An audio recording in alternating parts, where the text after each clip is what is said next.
Este video es la continuación del anterior, así que te daré contexto de lo que pasa alrededor de los dos combatientes.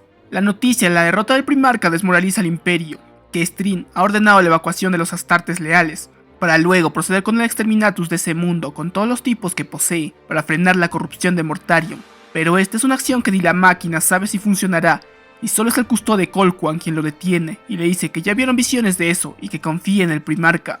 Por otro lado, los marines continúan con su tarea, usando la habilidad psíquica de un hombre apostólico capaz de afectar a los demonios. Se abren camino hacia el caldero de Kugat, en un tren que es consumido por el óxido y pobredumbre. Continuemos con la narración. El capítulo se llama Una luz en el jardín. Por un momento no hubo nada más que oscuridad. Lo sientes, hermano. La voz de Mortarion era un susurro de regodeo que venía de la nada. Sientes la disformidad. El dolor volvió y Guilliman rugió. Su piel estaba en llamas, sus huesos se sentían como hielo. Sus órganos eran 100 veces apuñalados, estaba cayendo, dando tumbos una y otra vez, en una oscuridad sin nombre. No luches, hermano mío, susurró Mortarion, y su voz pareció estar justo al lado de su oído. Acéptalo, y Vuelo te perdonará. Podrías unirte a mí. Juntos podríamos derrocar a nuestros otros hermanos, derrocar a sus falsos dioses y traer una galaxia a la renovación terminal de la muerte y el renacimiento. Guilliman no pudo responder. El dolor lo atacó en todos los niveles. Cada parte de su ser sufrió. «Duele, sí», dijo la voz de Mortarion. Parecía casi repentino ser él quien estaba afligido. Guilliman cavó profundamente dentro de sí mismo. En algún pequeño rincón que el dolor aún no había encontrado, allí había una luz. Huyó a él. Su conciencia cambió y él era dos personas, dos versiones de sí mismo, en dos momentos diferentes. La puerta de la sala del trono estaba ante él. «Esto es interesante. Este es un recuerdo en el que te escondes. Fuiste a ver a padre. ¿Quieres que él te proteja ahora? ¡Qué conmovedor!». Guilliman, todavía sin lengua, sin labios, sin palabras, solo podía revivir lo que había visto. Trajan Valoris ordenó que se abrieran las grandes puertas. Sus palabras eran un revoltijo, rotas por el tiempo. Sus movimientos, un abanico de imágenes superpuestas en terribles tonos dorados. Pero cuando las puertas se abrieron y salió la luz, eso fue puro. Mortarion jadeó de incomodidad y Guilliman sintió un poco de esperanza. Él recordó, él revivió. Había entrado para ver en qué se había convertido su padre. Guilliman llevaba miles de años muerto. Pasó años subjetivos perdido en la disformidad para llegar a Terra, solo para encontrar un imperio en ruina claramente ante sus ojos incrédulos. Todo construyendo este fatídico momento. Había luz y furia, un resplandor que atravesaba los huesos y quemaba el alma, sonido sin fin que llenó eternidades. Hubo los gritos sin palabras de los psíquicos agotados por alimentar a su terrible majestad. Hubo visiones de dioses y semidioses, de un hombre de piel morena y expresión tranquila, revestidos de pieles, revestido de correo, vestidos con ropa de todos los colores y una variedad desconcertante, revestido con armadura de oro. Tenía muchas caras, todas orgullosas, todas traicionadas. Vio en el Amalcador, el primer regente, y a sus hermanos. 1.000.000 de ideas lo golpeaban, recuerdos de decenas de miles de años de existencia. Trenes de pensamiento aleatorios y circulares, obsesiones, predicciones y miedos. Tantas voces, todas iguales, todas diferentes, ninguna coherente. Vio una habitación polvorienta de escala titánica, atestada de maquinaria de propósito terrible. Los vivos muriendo en relevo para sostener esta cosa monstruosa. El centro era una máquina de oro envuelta en el polvo de los sueños rotos. Un cadáver con cara de calavera, sin vida, posado en su asiento. Pero luego la visión parpadeó y vio a un rey de poder infinito, descansando un rato en su trono para pensar, solo perdido para sus súbditos por un tiempo, y cuando terminó con su meditación se levantaría y gobernaría con justicia.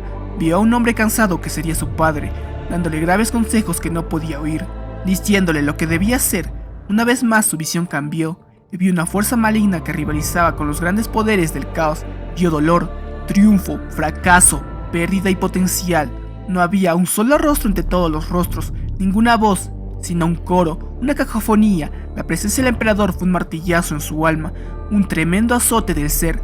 No pudo soportarlo y cayó de rodillas, aunque Valoris permaneció en silencio a su lado como si nada hubiera pasado. Estaba en el polvo de la corte de un rey cadáver. Estaba ante un emperador resplandeciente de todos los tiempos. «Padre», dijo, y cuando hubo dicho esa palabra, fue la última vez que lo dijo en serio.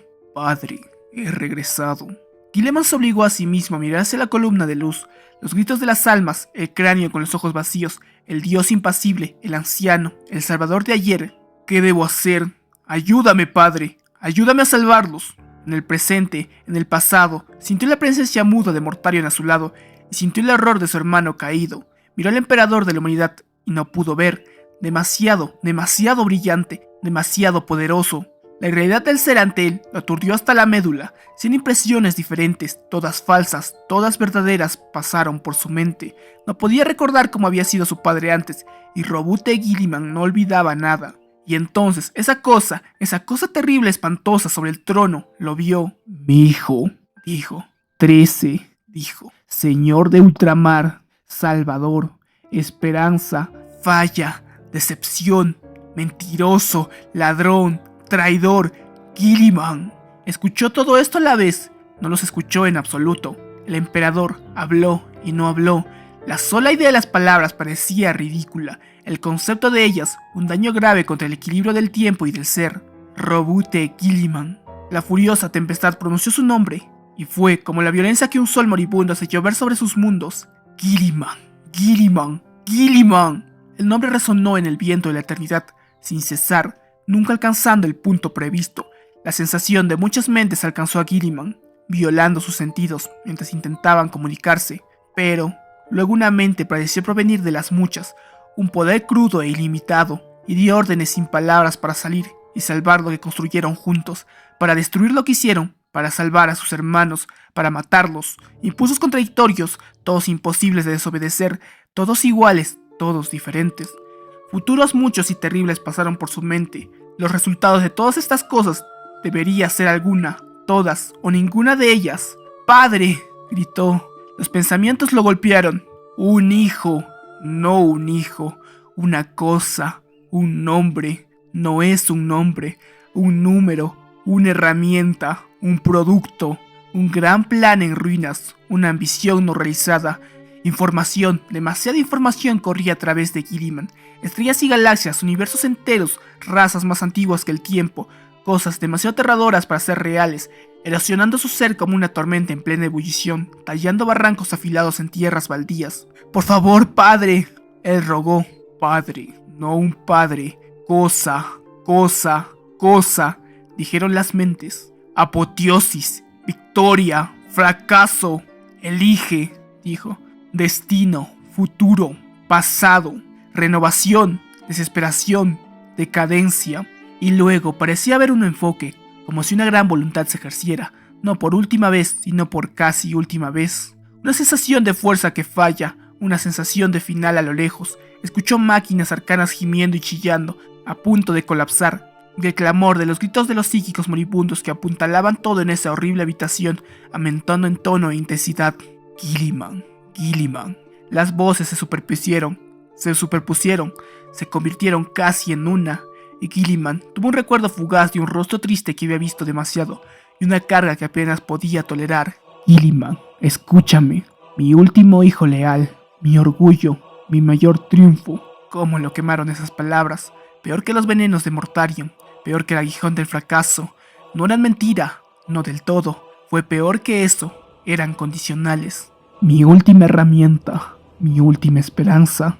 Una atracción final de poder, un pensamiento expulsado como un último aliento. «Guilliman». A Guilliman le pareció que su mente había explotado. Hubo un destello cegador, y el rey, el cadáver y el anciano se superpusieron, vivos y muertos, divinos y mortales. Todos lo juzgaron. Guilliman salió tambaleándose de la sala del trono. Valoris miró fijamente el corazón de la luz del emperador sin pestañear un momento, mas luego se dio la vuelta y lo siguió. Emergieron días después. Aunque solo habían pasado unos segundos, Guilliman no podía estar seguro de nada de lo que había sucedido. Cuando se le preguntó más tarde, Valoris dijo que no vio nada, más que luz, y que no había oído nada, y que nadie había oído nada del emperador desde que tomó el trono dorado miles de años antes, pero dijo que había visto hablar a Guilliman, como si inmerso en una discusión, y aunque Valoris no podía escuchar lo que se discutía, Guilliman parecía sereno y firme, que no lo había visto caer ni suplicar. Cada vez que recordaba era diferente. ¿Fue algo real? Él no sabía. Él nunca lo sabría. El momento voló al pasado donde pertenecía. El cuerpo de Guilliman se estrelló contra el suelo húmedo. Se estaba muriendo de nuevo. Su alma se aferró, pero también estaba siendo devorada viva por la plaga de Mortarion. Pasos detenidos junto a su cabeza. Hubo un golpe en el peto de la armadura del destino. Guilliman escuchó hablar a Mortarion, pero no podía ver y no podía sentir nada más que dolor. ¿Ves, Gilliman? Sigues al maestro equivocado. Es un quiste, un chancro lleno de pus que rodea una cosa muerta alojada en el tejido de la realidad, como una espina o un trozo de metralla. Debe ser extraído para que las cosas cicatricen. ¿Entiendes ahora que esto es lo que sigue? Mortarion gruñó divertido. Por supuesto no puedes responder. De todos modos dudo que lo entiendas. Se oyó el sonido de Mortarion cambiando de postura. Un tono melancólico entre su voz. Pronto estaremos en el jardín de Nurgle, mi hermano. Los velos se están separando. Ya puedo verlo. Una vez que estés muerto, este mundo caerá dentro de él y se convertirá en una joya de descomposición. Has dañado mi red, pero no lo suficiente. Y cuando llegue tu muerte, uno por uno cada uno de tus mundos pasará de este lugar de frío, vacío, indiferentes estrellas al abrazo del abuelo. Desearía que pudieras verlo. Es hermoso, lleno de vida y potencial. Aquí hay árboles y plantas de una variedad asombrosa. No es estéril. No es como esa luz fría que me mostraste. No como él. No se parece en nada al Materium. Con su inútil lucha contra la inevitabilidad, aquí nada termina realmente, sino que renace y muere. Renace y muere una y otra vez. Todo aquí se da muchos regalos. Nada, por pequeño que sea, se pasa por alto. Y todos comparten las bondades del abuelo. No hay dolor, y debido a que no hay dolor, el sufrimiento se soporta con gusto. Ahora dime, hermano, comparado con el infierno que nuestro padre ha infligido a la galaxia, ¿suena tan terrible?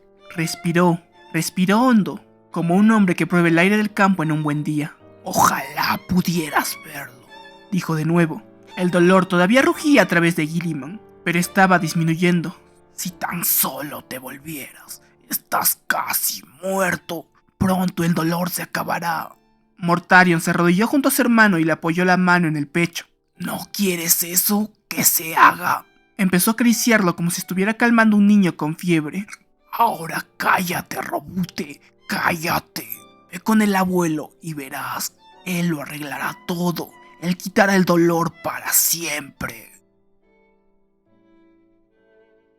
He decidido no usar voces de IA para las interpretaciones de los personajes. La IA pueden ser buenos narradores debido a que un narrador muchas veces da contexto en un tono neutro, pero como intérpretes, ir después de escuchar una voz real hace que sus limitaciones de no poder mostrar sentimientos y tener un tono neutral siempre, sin importar el estado de ánimo que se supone deben mostrar, no las hace buenos personajes. Así que seguiré usando mi voz, así de paso practico, mejoro y desarrollo mi voz. Además, intentaré convencer a alguna persona para que me ayude con la voz de otros personajes. Por favor comenta qué te ha parecido la narración y qué otros relatos de Warhammer puedo traer al canal. Gracias por el apoyo.